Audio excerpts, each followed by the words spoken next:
Hi everybody! About 2 years ago I got a really interesting question on Tumblr, and then I realized that it was a really good idea for a video and I never actually addressed it on YouTube. So here I go. This person asked, did people season their corsets in the 19th century? And that is a really good question. The short answer to that is not really, but there are 3 things to consider. Firstly, people were very accustomed to wearing tight clothing like corsets all the time, so it's not like their body had to get used to it and they had to, kind of dip their toe into it over time. Secondly, the corsets back then molded to the body much faster than corsets today, especially off-the-rack corsets made with like 3-4 layers. And thirdly, some corsets that were coming out of factories around the time of the Industrial Revolution were already kind of pre-seasoned in a sense. And here's the longer answer. The vast majority of corsets in the 1800s were utilitarian kind of daily wear pieces. They were often made from a single layer of cotton, and they were constructed together with lap seams, which kind of looked like that. It was almost a flat felled seam, but it looked the same on the inside and the outside, and then it had like the seams there and there. And the lap seams might be wide enough to hold a bone in themselves, and or separate boning channels might have been sewn on internally or externally on the corset. Now you guys know that I've tried on, probably close to 200 corsets now. Some of those are single layer corsets. I do own some single layer corsets, and I've tried on many single layer mock-ups as well for corsets later on. And I have tried dozens and dozens and dozens of multiple layer corsets. And I can say with absolute certainty that single layer corsets always mold to the body faster. They break in more quickly than multiple layer corsets. And you might experience this as well if you've ever had a mock-up fitting. Think of how well the single layer mock-up fit you, how light it felt, how nicely it like curved to your body. And then when you get the final corset after the mock-up fitting, you'll notice that it usually has more layers to it. It is heavier, bulkier, a little bit stiffer. It takes longer for you to break it in and for it to feel like a second skin in comparison, even if the mock-up and the final corset had the same or similar measurements. And with exception to my contour corset, which is just so unique, almost all of my single layer corsets have felt broken in after about a day. But in the case of many of these corset mock-ups or toiles, and also single layer samples that I've worn for extended amounts of time, I also noticed that they started falling apart faster too, mostly at the seams. I remember in 2014, before going to the Oxford Conference of Corsetry, Loana of Vinyanis and I went to the Symington Museum collections to study some antique corsets. They have dozens of antique corsets from the 19th century there that you can actually touch with your bare hands and study. And they were handwritten factory specs on many of the corsets, things that were unique about them.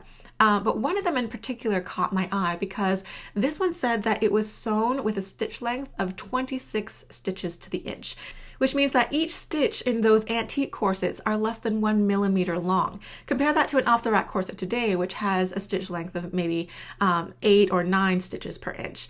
Of course, the quality of the thread matters too, not just the stitch length. But what you're getting with a shorter stitch is that there's less kind of sliding and redistribution of the threads when you're putting tension on it, especially with something like a corset where you deliberately put uneven tension on the corset.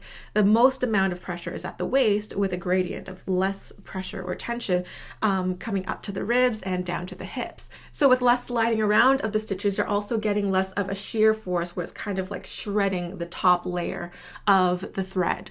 Also consider the method of construction of antique corsets versus many off-the-rack corsets today. Antique corsets had lap seams or flat-felled seams, or sometimes the seams were straddled by an external boning channel or an internal boning channel, which means that some of that tension was being taken away from that first weight-bearing seam. These types of seams put much less stress on the thread compared to, say, the sandwich method that is so popular with off-the-rack corsets today. With the antique corsets, they knew that sort of many hands made light work. So if you had multiple seams taking the tension evenly, that there would be less stress on any one seam in particular. Whereas today with the sandwich method, there is one weight-bearing seam I like to call it weight bearing, but one main tension bearing seam.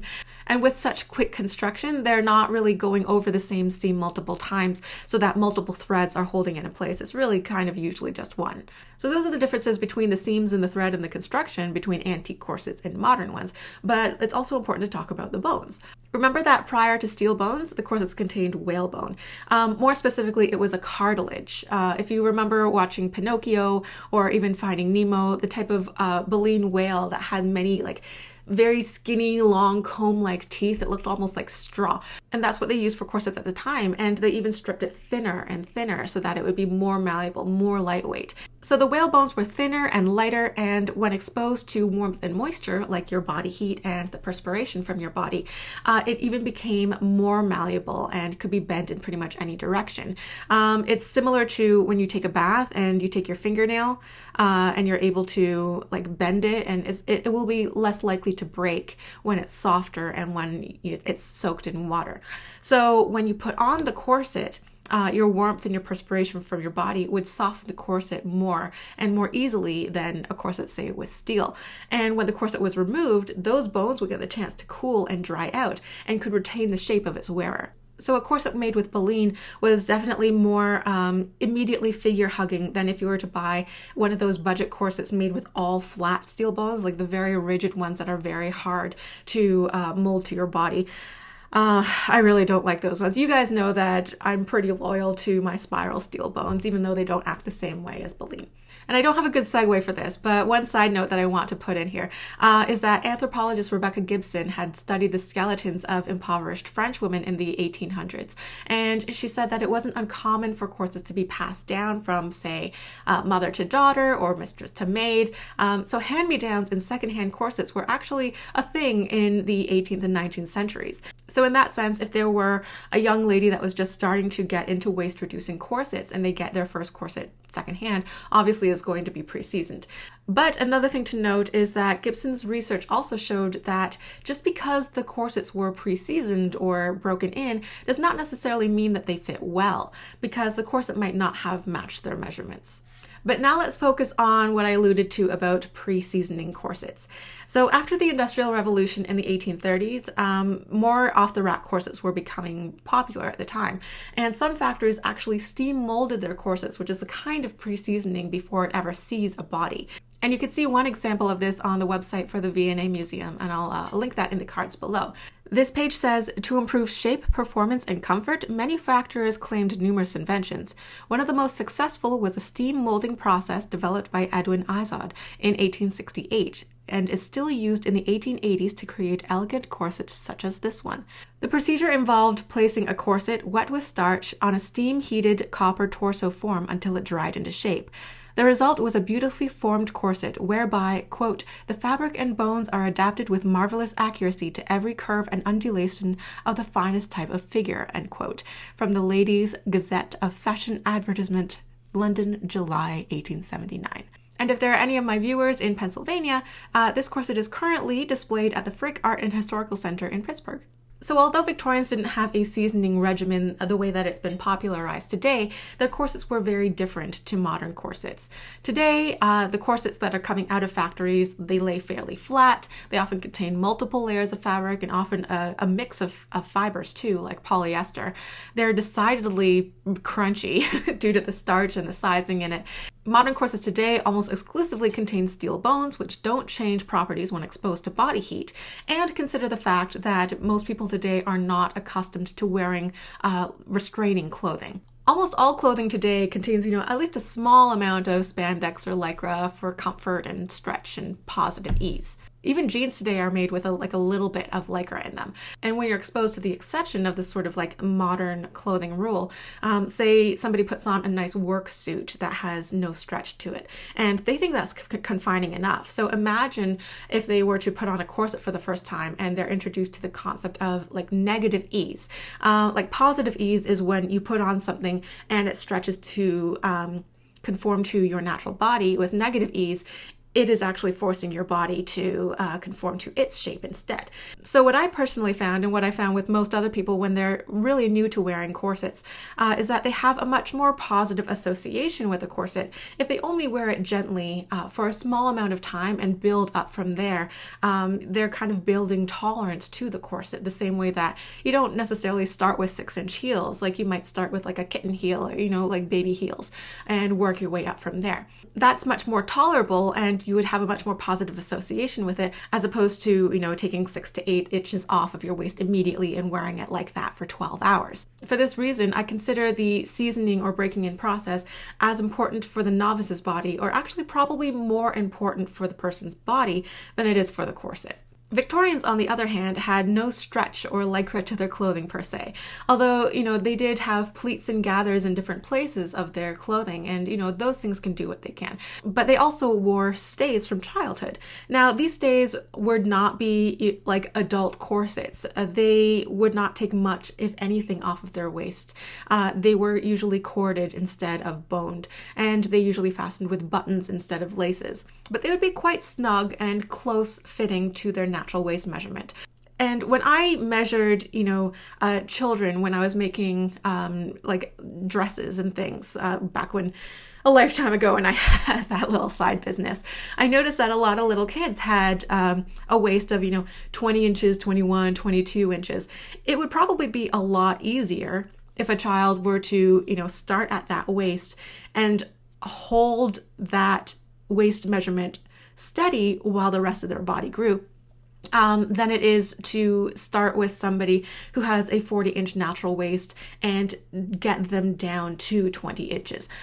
Obviously, with that said, I do not recommend any child ever wearing a waist-reducing corset. Like I said in my past video about corsets and age limitations, I don't recommend anybody under the age of 18 wear a corset unless they specifically have the knowledge and permission of their parent or legal guardian, and their doctor for that matter. But a couple hundred years ago, it's not hard to imagine how a person's waist circumference could be held more or less constant while the rest of their body grew. These children's stays were more for posture support and also warmth, the same way that you would put, a vest under your kid's shirt on a cool day. And people still didn't understand congenital things like scoliosis or the cause of rickets, vitamin D deficiency, which can cause malformation of the bones. So some believed that children needed that extra support and help to grow straight and tall, the same way that you might put a stake next to a sapling to make sure that it's growing in the right direction.